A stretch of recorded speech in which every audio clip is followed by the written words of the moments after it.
You know, every single day, you use this invisible masterpiece of engineering. It's the unsung hero that makes pretty much everything you do on your computer even possible. So today, we're going to pull back the curtain and look at what your operating system actually does. Seriously, think about it for a second. You click an icon, right? Maybe to open your browser or a game or a document, and poof, it just works. But what's the magic trick? What's really happening between that click and the program popping up on your screen? Well, that magic, that's your operating system, the OS. As you can see from this diagram, it's sitting right there in the middle of everything. It's the essential bridge, the translator between the apps you use and all that complicated computer hardware underneath. I mean, a great way to think about it is like the master coordinator for the whole show. And honestly, calling it a master coordinator is kind of putting it lightly. The OS is really the secret boss of the entire operation. It's making these incredibly critical decisions millions of times every single second. Okay, so let's get into its first big job, multitasking. Or is it multitasking? More accurately, it's the illusion of multitasking.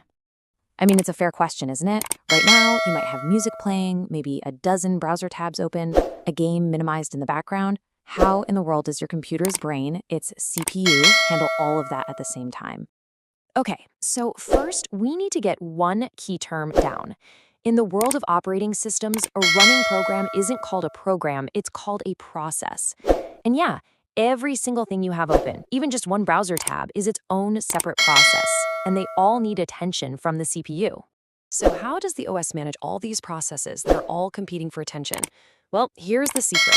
It doesn't actually run them all at once. Instead, it's like this lightning-fast manager, constantly shuffling processes between different states. So a process can either be running on the CPU, ready and just waiting in line for its turn, or waiting for something else to happen, like, a file to finish downloading. This incredible rapid-fire switching, that's called CPU scheduling.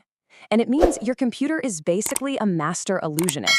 It's only ever doing one thing at a time, but it switches between tasks so insanely fast, we're talking milliseconds here, that to our slow human brains, it feels like everything is happening all at once. It's an amazing trick. Okay, but the OS isn't just juggling time, it's also juggling space. It's playing this constant, high-stakes shell game with your computer's memory. So, here's the core problem, right? Every single process is, well, it's selfish. It's designed to believe that it has the entire computer's memory, all those gigabytes, just for itself. Now, can you imagine if they all tried to grab the actual physical memory at the same time? It would be total chaos. So the OS plays another trick. It gives each program its own little fake, simplified map of memory, and we call this the logical address. But meanwhile, the OS is holding the one true map, the physical address, which shows where everything actually is in the real hardware. And here's where the magic really happens. When a program says, hey, I need memory location 436, the OS, with some help from special hardware, intercepts that request. It looks at its real map and says, aha, what you really mean is physical location 14346. It translates the address on the fly, and the program has no idea. It's completely oblivious. And this whole system, called virtual memory, is absolutely brilliant because it builds these invisible walls between every single process. It means a misbehaving web browser can't just accidentally scribble all over the memory that your video game is using. So you see, this isn't just about being tidy, it's about protection. This is the very reason why one buggy app usually doesn't crash your entire computer. And that idea of protection brings us to the OS's final, and maybe its most important job, being the ultimate security guard, the rule enforcer. So, okay, we've seen how it protects memory, but what's to stop a malicious program, or even just a badly written one, from doing something really bad, like trying to shut down your hard drive or hijack your keyboard? The answer is this really fundamental concept called dual mode operation. See, your computer's hardware can actually run in two totally different modes.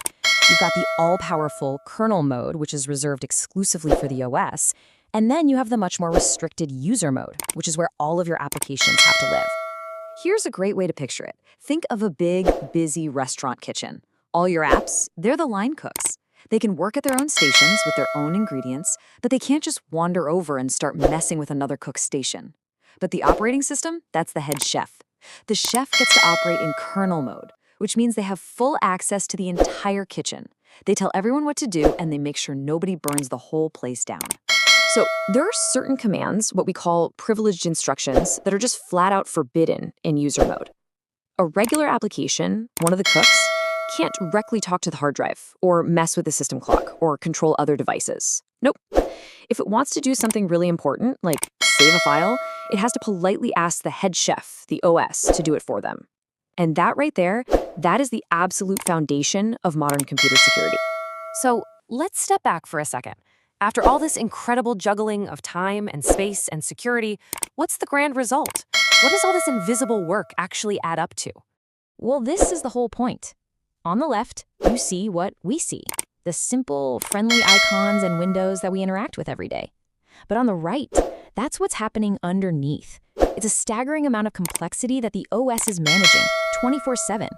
Everything we've talked about, CPU scheduling, virtual memory, all of it, it all exists for one single reason: to translate that beautiful, insane complexity on the right into the simple, effortless experience you see on the left.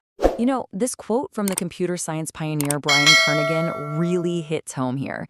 Debugging is twice as hard as writing the code in the first place. Therefore, if you write the code as cleverly as possible, you are, by definition, not smart enough to debug it. And that just puts it into perspective, right? Operating systems are some of the most complex, clever pieces of software ever written. They have to manage a near infinite number of things that can go wrong, and yet they just work almost flawlessly for billions of us every single day. So in the end, this massive, invisible layer of immense complexity exists purely to create simplicity for you and me. And it really makes you wonder, doesn't it? What other unsung heroes, what other brilliantly engineered invisible systems are powering the world all around us right now? Hey everyone, thanks for watching till the end. If you found this helpful, hit that like button and share it with your friends. Got a topic in mind? Drop it in the comments and we'll get creating. Thanks again and see you in the next one.